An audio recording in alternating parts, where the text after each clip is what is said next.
Eu tô com uma ideia de vídeo diferente aqui. Eu queria trazer uma explicação breve, simples e abordar as boas práticas dos hooks do React. A gente tem vários, a gente tem desde os mais simples e mais usados, como use state, até use imperative handle, que usa em alguns casos específicos, mas que tem um poder muito grande. Alguns desses não são muito comuns, alguns desses as pessoas não entendem como usar, quais são as melhores práticas. E eu queria montar uma sequência de vídeos explicando cada um deles. Nesse primeiro, eu queria abordar o use state, e, e apontar alguns pontos importantes que você tem que tomar cuidado na hora que você está desenvolvendo sua aplicação React com o uso desse hook. Primeira coisa, antes de ir para o use state, vamos entender primeiro o que é um hook. Um hook, se você for ver aqui, desde o React de 16, eles introduziram esse negócio de hooks, e a gente tem os functions components que vieram junto. Function component nada mais é do que uma função mesmo, no qual aqui tem toda a lógica do componente, e o retorno dele é um HTML. Tá? E você consegue usar os hooks aqui dentro. Os hooks eles são funções onde você tem acesso aos estados e aos ciclos de vida do React. Você consegue manipular eles, usar eles, a seu favor. Basicamente é isso. Tá? Essa é a definição dentro da documentação do React. Como que eu posso usar o useState? De forma bem simples. Então vamos vir aqui, import from React useState. Como eu disse, ele é uma função. Então, o que a gente tem que fazer? Executa essa função e o que ela recebe de parâmetro aqui no início? O useState, se você for ver, ele tem aquele initial state. Initial state é o valor inicial do seu estado. Então, vamos supor que eu estou montando um contador. Qual que é o meu contador? Quando que vai começar? Quando ele renderizar o componente, qual é o valor inicial daquele estado? 0. Tá? No caso, como eu vou fazer um contador aqui, eu quero que o valor inicial do meu estado seja 0. E aqui, ele te devolve um array com todas as coisas que você precisa para trabalhar com esse estado.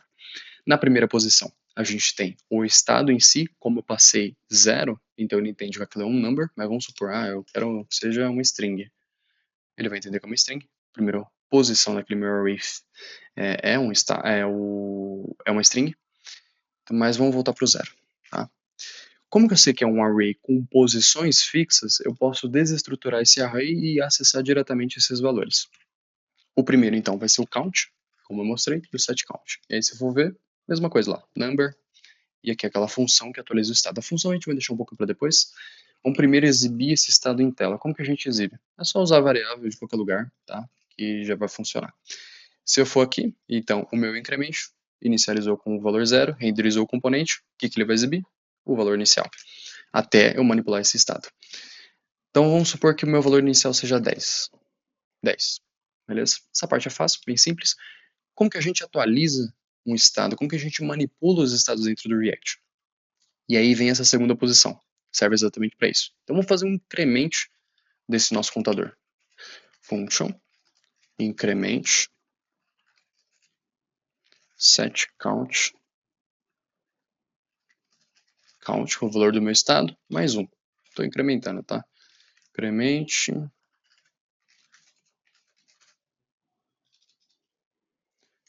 Deixa eu voltar o valor para 0 para ficar mais fácil de explicar. Então aqui, 0, clique no botão, incremente. Sem segredo nenhum. Vamos voltar num ponto importante aqui. Vamos supor que eu queira usar esse estado depois de eu ter atualizado ele, em alguma outra lógica aqui embaixo. O que vai acontecer? Uma característica muito importante dentro de como que o React funciona por debaixo dos panos, tá? Qual que é essa característica?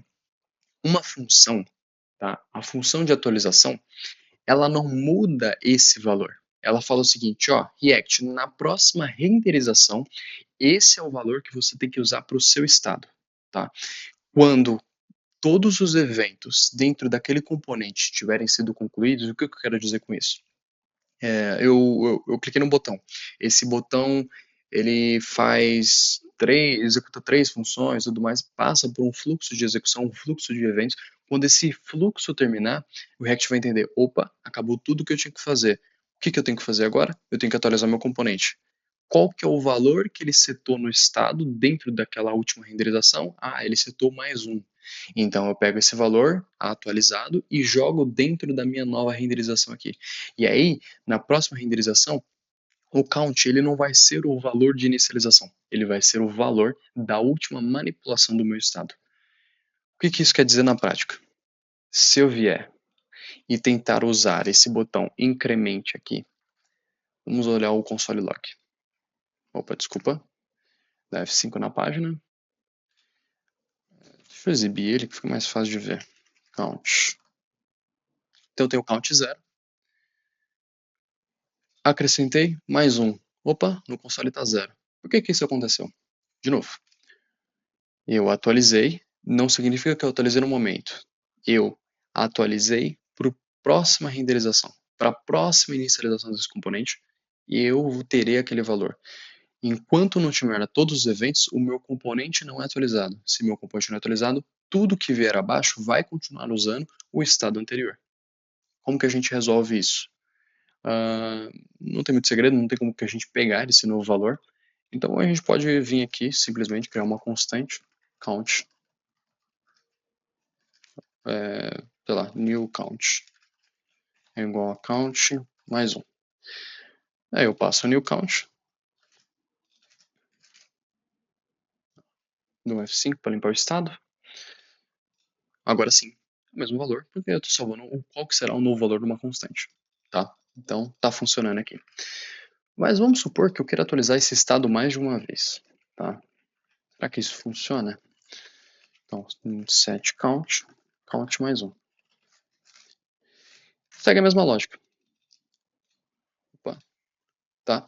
Então eu estou atualizando o estado, ó, 1, 2, 3, 4, 5, sendo que eu coloquei essa função umas 10 vezes. Mas como que eu estou usando o valor do count como base, aqui é 0 mais 1, 0 mais 1, 0 mais 1, 0 mais 1, 0 mais 1, porque entre as disparadas de funções não deu tempo da minha renderização acontecer. Como que eu resolvo esse problema? Vamos supor que eu tenho uma função complexa e eu quero disparar esse count mais de uma vez, passou por uns ifs e eu preciso agregar mais valor dentro desse count. O que eu faço? O React, na função de state, ele consegue receber tanto o valor que precisa ser atualizado daquele estado, quanto uma função de atualização, no qual o parâmetro dessa função é a última atualização daquele estado. A última atualização não é o valor que está aqui, tá? É o valor que ele falou o seguinte, ó, esse daqui é o que eu vou atribuir na próxima renderização, usa ele. E aí ele passa aqui para essa função. Na primeira interação, isso aqui vai dar a mesma coisa. Só que vocês vão ver qual que vai ser a diferença nas seguintes.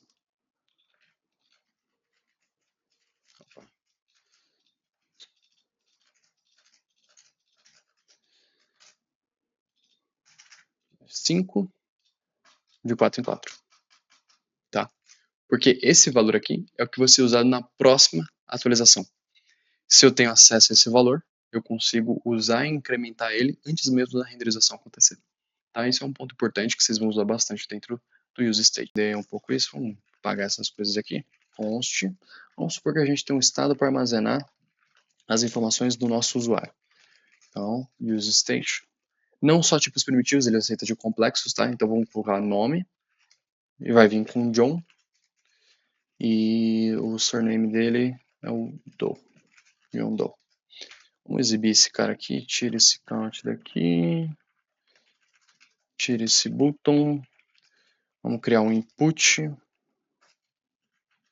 no onChange, eu pego esse valor e setPerson name event.target.name. A gente só quer atualizar o nome, tá? Esse aqui é o valor de nome. Vou colocar até um placeholder aqui. Placeholder name. Value name. Oh, desculpa. Person.name. É assim que a gente atualiza, tá? Mas olha que interessante. Deixa eu só exibir aqui. Free JSON.stringify person. Tá aqui nosso objeto pessoa. Vamos atualizar esse valor aqui. Então eu quero que saia de John e entre para Guilherme. Faltou set person, onChange. Não estou conseguindo digitar. Eu coloquei name aqui, mas é value, tá? Vamos voltar para cá. Vou digitar, sei lá, eu quero o Guilherme. Se você reparar, o meu objeto, ele sumiu com o surname. Por que isso aconteceu?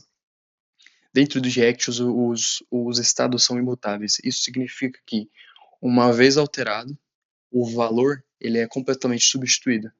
Então, se você está trabalhando com arrays, se você está trabalhando com objetos, você tem que garantir que todos os outros valores que você não manipulou, eles sejam passados para frente também na próxima renderização. Como que a gente faz isso? Bem simples. É só fazer uma desestruturação aqui do que a gente já tem. Então, a gente pega o person, faz o seguinte, ó, passa tudo que eu tenho e só atualiza esse cara. E aí, se eu for lá ver, então F5 aqui, John Doe voto, eu atualizo ele para Guilherme. E aí, tô atualizando aqui.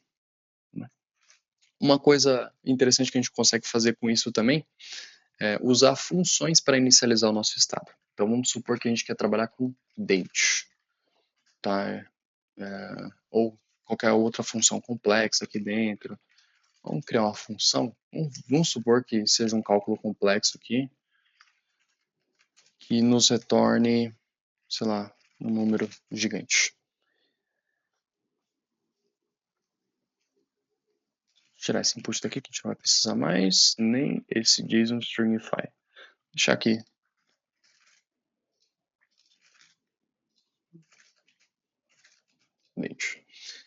E eu quero inicializar esse estado com esse valor aqui. Então, XPTO, tá? Inicializa também, né? Isso aqui é interessante se você quer fazer algum cálculo, alguma coisa do tipo, só que uma coisa importante antes de você sair usando é que o React, na primeira renderização, ele vai pegar esse valor e vai armazenar. Vamos supor que essa função aqui, ela devolve esse número. Toda vez que uma renderização acontecer, isso aqui é recriado.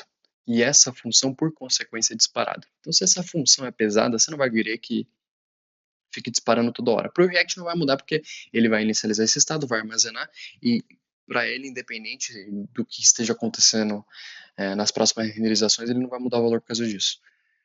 Só que entre as renderizações, essa função vai disparar, vai consumir memória, vai executar processo que não vai estar precisando. Então, uma proteção que você consegue fazer é passar uma função para o React, que é o que ele faz. Ele entende, opa, o cara passou para mim na inicialização uma função, então eu tenho que disparar o valor de retorno dessa função é a inicialização do meu estado. Com o estado inicializado, ele armazena, essa função não vai ser disparada, e mesmo assim funciona da mesma forma, tá? Isso aqui é só uma boa prática para a gente evitar disparo de funções à toa entre as renderizações e tudo mais. Bom, é bem simples, não tem muito segredo no use state, basicamente isso. E é isso aí. Ah, uma outra coisa importante também vamos supor que você tente condicionar a criação do use estado.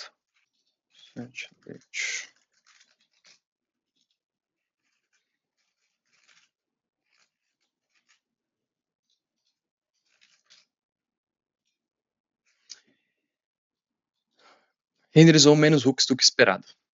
O que isso aqui quer dizer? Dentro da documentação do React, qualquer hook que você for trabalhar, para que ele tenha consistência entre as renderizações, você não pode condicionar a inicialização dos hooks. Isso vale para o use state, use effect e tudo mais.